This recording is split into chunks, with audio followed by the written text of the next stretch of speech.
S மக்களே, இன்றைக்கி episode முடிஞ்சது. ரொம்ப சுமாரான எபிசோட். டிஸ்கஸ் பண்ணுறதுக்கு எவ்வளவோ இருந்தது. ஒரே ஒரு பக்கெட் இஷ்யூ தான் டிஸ்கஸ் பண்ணார். அதுக்கப்புறம் கேரக்டர் இல்லைன்னு சொல்லிட்டு முடிச்சுட்டு போயிட்டார்.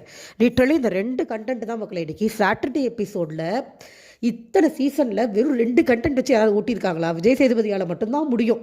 போன வாரம் எஃப்ஜேன்னு ஒரே ஆளை பிடிச்சிக்கிட்டாரு, இந்த வாரம் ரம்யான்னு ஒரே ஆளை பிடிச்சிக்கிட்டாரு. இதில் பார்வதி கைத்தட்டு, கமருதீனுக்கு கைத்தட்டு. ஏன்டா அந்த காஜியெல்லாம் ரசிக்கிறீங்களா? எனக்கு புரியல சீரியஸாக. பார்வதி கமருதீன் கொடுக்குற காஜி கண்டென்ட்டை ரசிக்கிறீங்கன்னா என்ன மாதிரி மனநிலைமையில் இருக்காங்க மக்கள்? எனக்கு புரியவே இல்லை. இதில் விஜய் சேதுபதி ஒரு முட்டு வேற, எல்லாருக்கும் ஒரு பெர்ஸ்பெக்டிவ் இருக்கும் அப்படின்னு. அந்த காஜி எவன்டா ரசிப்போம்? ஐயோ, எனக்கு சீரியஸாக தெரில மக்களே.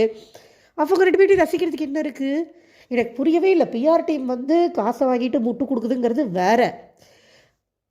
நார்மல் மக்களால் அதை எப்படி ரசிக்க முடியும்? அவங்க மைக்கை மூடிட்டு பேசுகிறதுக்கு ஒரு வார்னிங் இல்லை. மேபி நாளைக்கு கொடுப்பாரான்னு தெரியல, பார்ப்போம். வரிசையாக போயிடலாம். ஒன்றுமே இல்லை மக்களே, சுத்தமாக கண்டென்ட் இல்லை. நேரம் வெள்ளிக்கிழமை எபிசோட் போட்டாங்க. வெள்ளிக்கிழமை எபிசோடில் வந்து விக்ரம் போய் சொல்கிறாரு, அவர் உண்மையிலேயே வியானா நல்லதுக்காக தான் சொன்னார். சாரி கேட்டுரு வியானா, நீ சொன்ன வார்த்தை ரொம்ப தப்பாக போயிடும், ஒரு சாரி கேட்டுரு அப்படின்னாரு. ஐ எம் சாரி அப்படின்ட்டு மறுபடியும் வியானா குறை சொல்ல ஆரம்பிச்சது. மறுபடியும் விக்ரம் வந்துட்டார் திரும்ப.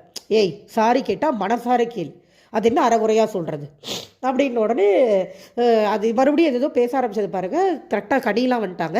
சுபிக்ஷா உட்காந்துருக்காங்க. எல்லோரும் ரம்யாவையும் பார்வதிட்டையும் தான் கேட்குறாங்க.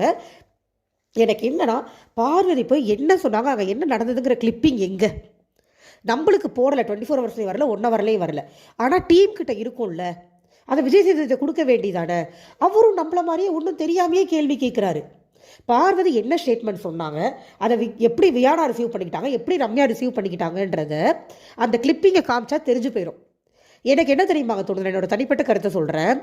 இந்த இடத்துல பார்வதி மேலே தப்பு இருந்திருக்க நிறைய வாய்ப்பு இருக்குது. பார்வதியை காப்பாற்றுறதுக்காக தான் அந்த கிளிப்பிங்கை போடலை தான் எனக்கு தோணுது.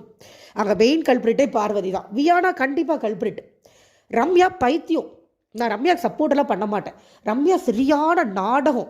உடம்பு சரியில்லைன்னு அதுலேயே வச்சுக்கிட்டு, ரம்யாவுக்கு வந்து தப்பை புரிஞ்சுக்கிற தன்மை ரம்யாவுக்கும் கிடையாது. அந்த வீட்டில் யாருக்குமே அது கிடையாது. தப்பை அனலைஸே பண்ண மாட்டாங்க. பண்ணுற ஒரு மனுஷன் நம்ம தூக்கி போட்டு எல்லாரும் மிதிப்பீங்க, பிஆர் டீம் எல்லாம் சேர்ந்து.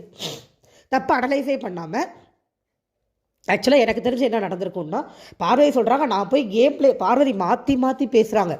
பார்வதி முதல்ல சொன்னாங்க, நான் போய் விக்ரமை எழுப்பலாம், நம்ம நகையை திருடலாம், அதனால் நான் அவனை வந்து அந்த பக்கெட் எடுக்க சொல்கிறேன்னு சொன்னேன். அப்போ வியானாவும் இருந்தால் ரம்யா கிட்ட சொன்னேன்னு சொல்கிறாங்க. ரம்யா என்ன சொல்லுது, இவங்க வந்து ஏதோ டப்பாவில் திங்ஸ் இருக்குது, அதை விக்ரமை எடுக்க சொல்லுங்கள் அப்படின்னு மட்டும்தான் சொன்னாங்க அப்படிங்குது. இதில் இவங்க இப்படி ஒரு எக்ஸ்ப்ளனேஷன் கொடுக்குறாங்க. அங்கே விக்ரமுக்கு புரிஞ்சு போச்சு, விக்ரமை என்னை எழுப்புறதுக்கு கேம் பிளே பண்ணியிருக்கீங்க. ஃபர்ஸ்ட் ஆஃப் ஆல் அந்த இடத்துல இருக்கிறது அவளோட ட்ரெஸ் தான் வியானாக்கு தெரியும்.